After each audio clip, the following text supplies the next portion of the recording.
Oh.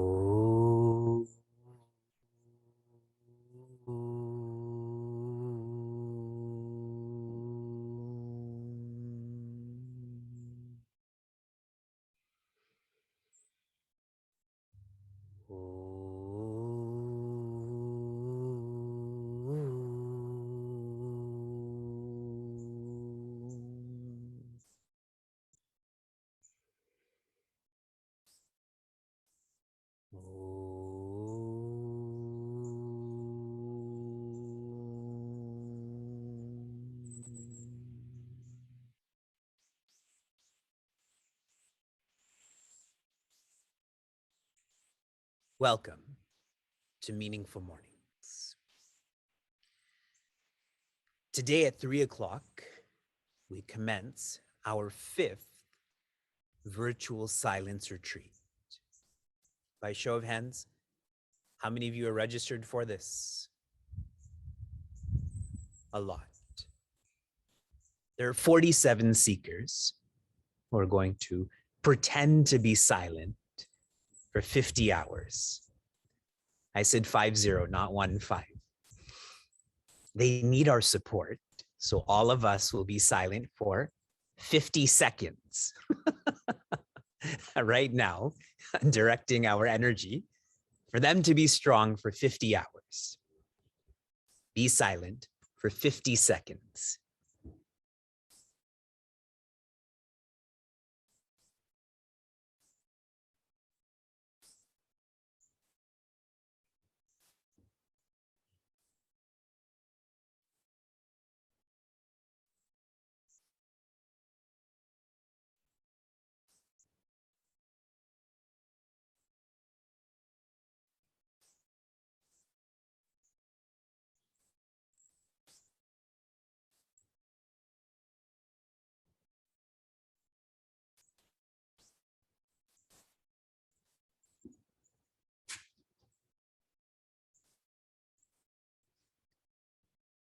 Vivikta desha sevitvam.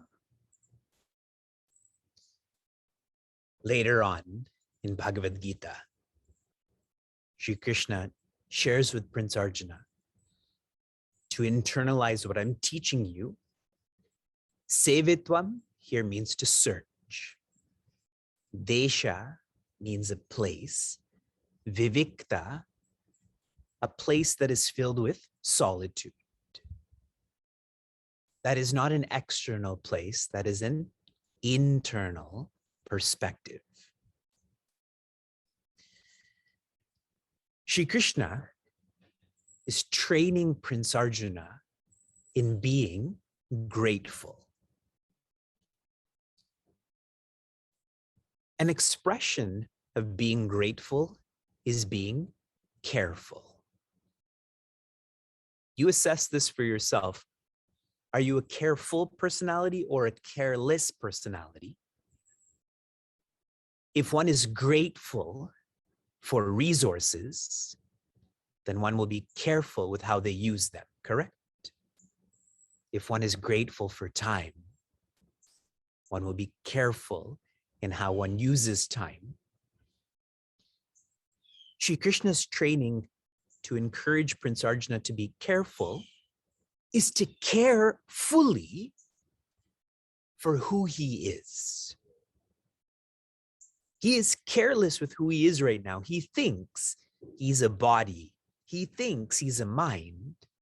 But if he cares fully, he will come to know that he's more than a body, than a mind. I recently posted on social media a rad, and this rad was, what is the difference between God and I? This is the hypothesis, the question. What is the difference between God and I? The answer, I ask and she doesn't. I ask what the difference is between God and I, but God doesn't ask that question. Why? Because God remembers God's nature, which is infinity. In infinity, there are no differences. Is there a bigger part of infinity and a smaller part of infinity? I forget my nature. So I feel there's a difference between you and I, even myself and God. In Sanskrit, we use the words vidya. Shri Krishna remembers who he is. Prince Arjuna, avidya. He has forgotten who he is. That's why he asks this question. How could you have taught the sun? You and I, we're both the same age. I think I've told all of you this, that this dialogue is happening around the age of 85. They're both around 85 years old right now. Do you all feel good about yourself now? They're much older. Some of you may be thinking, I don't remember, so how could this be possible? But if you think practically, just because you don't remember doesn't mean you didn't experience. Correct? Do you remember wearing diapers? Do you remember what you ate for lunch 10 days ago? But you did wear diapers, yes? Or some sort of device like that. You did eat 10 days ago. The time may have changed, but you did do that. So don't approach this logically. I don't remember, so I didn't experience. Remembering who one is facilitated by purity. The more pure your inner doer, memory, mind, intellect, ego, the more you will remember who you are. And that is why in Vedanta, awareness is often described as all-knowing. Awareness is often described as jnana or knowledge. Why? Because awareness is the icon of purity. With that purity comes knowing, knowledge, remembrance. Is everyone clear about that? Think lots about why is awareness described as knowledge? Because knowledge only happens in that awareness. Remembrance only happens in purity.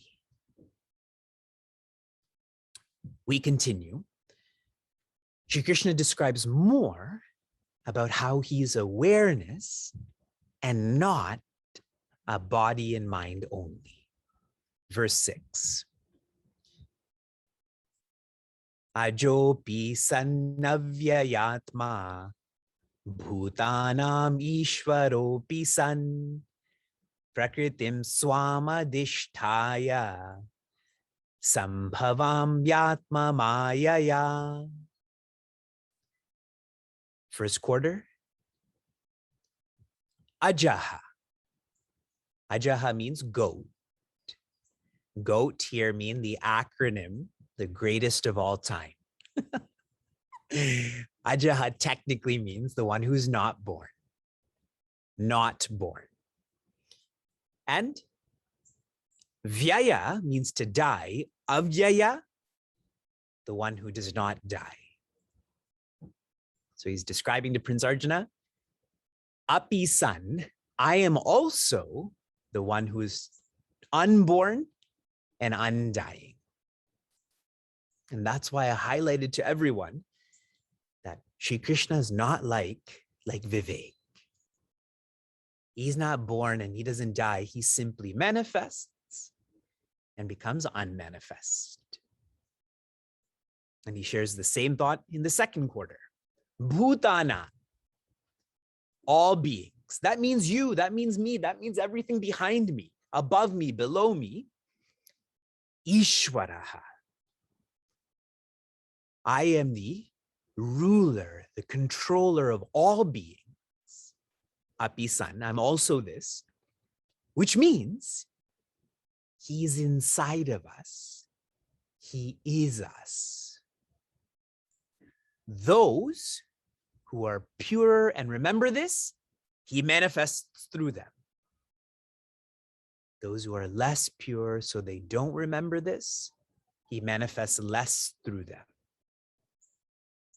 Clear? Just nod and smile for my own confidence, okay? Third quarter. So what is happening here? Prakritim swamadhishtaya, this nature, prakriti, a name, a form, etc. Swamadhishtaya, I'm in control of this. Swam means swa, his self. Adhishtaya, he is the ruler, the controller. He takes on this name and form by choice. We don't. Shri Krishna incarnates, we reincarnate. Please be clear about this difference, and you don't have to do that right now. There's a whole series of shlokas, verses that will teach this, and he shares this again in the fourth quarter.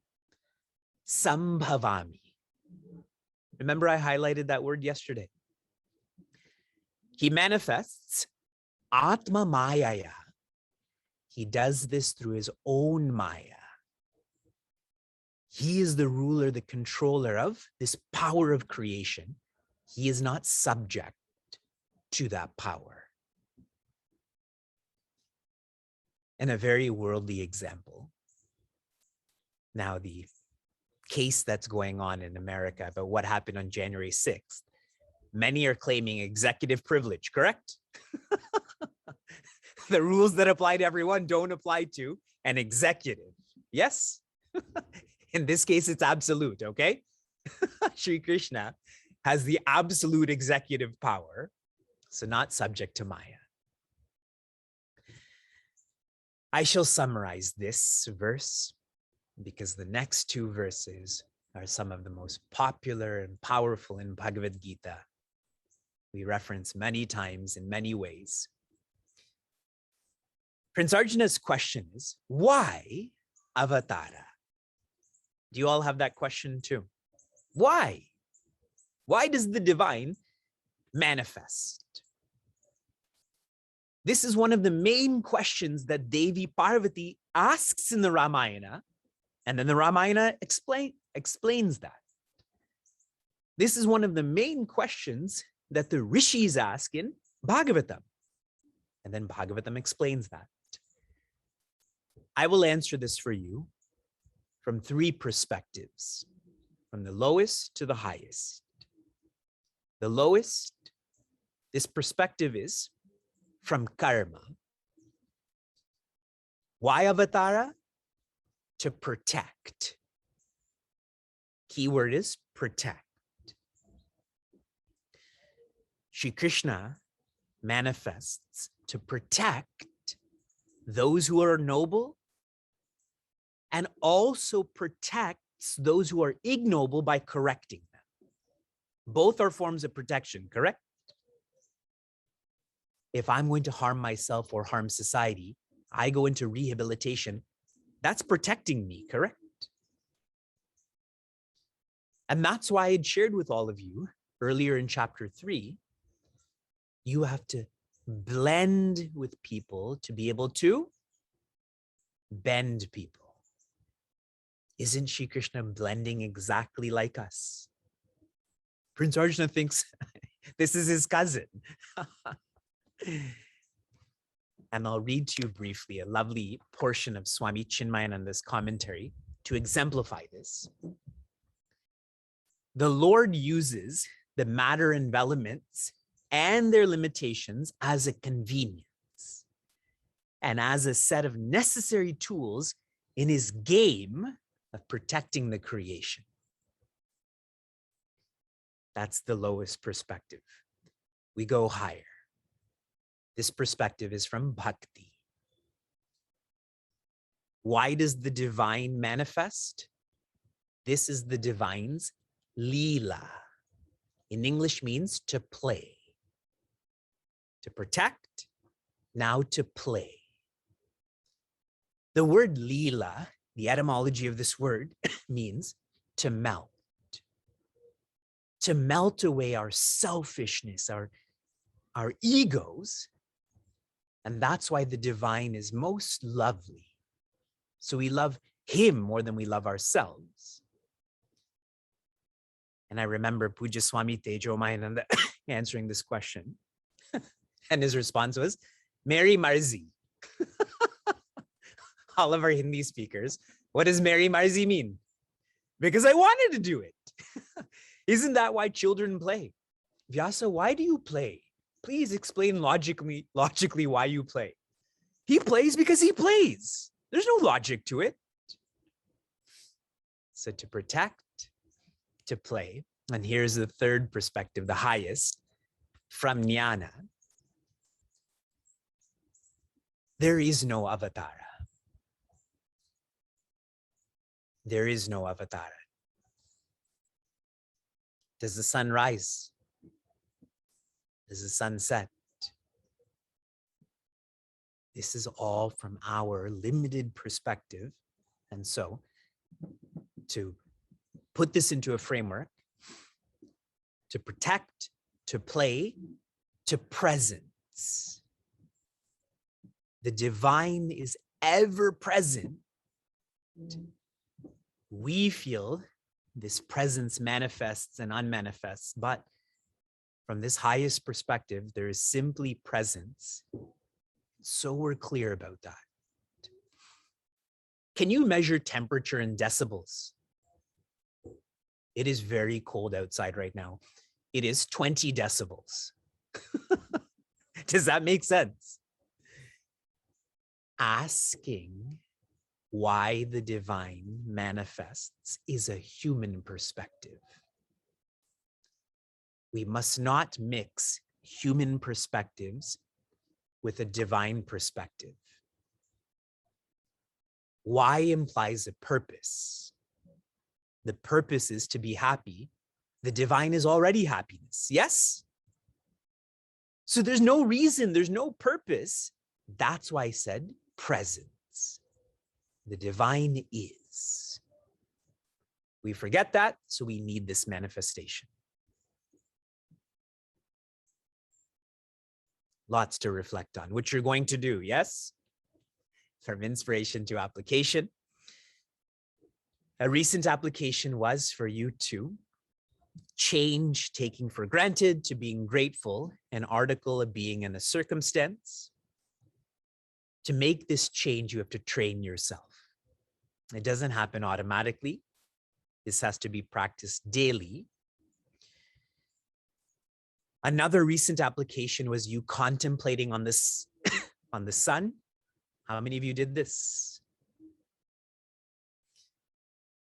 When you contemplate on the sun, you come to appreciate perspective more. Solar eclipses only exist for us on Earth, not from the sun's perspective, correct? Perspective. I was reading Gita from Portland's Reflections, and she was sharing, this is why in our culture, we describe the sun as Surya Narayana. Yes? The sun is divine, an icon of divinity. Here is your application for this morning. I want you to visualize that your relationship with Meaningful Mornings is a yatra. That we have been on a yatra or a pilgrimage. For some of you, almost 500 days. For some of you, 50 days. But I want you to visualize that we're on a yatra. Shanti, Shanti, Shanti. Be safe, be sound, be serene, be happiness.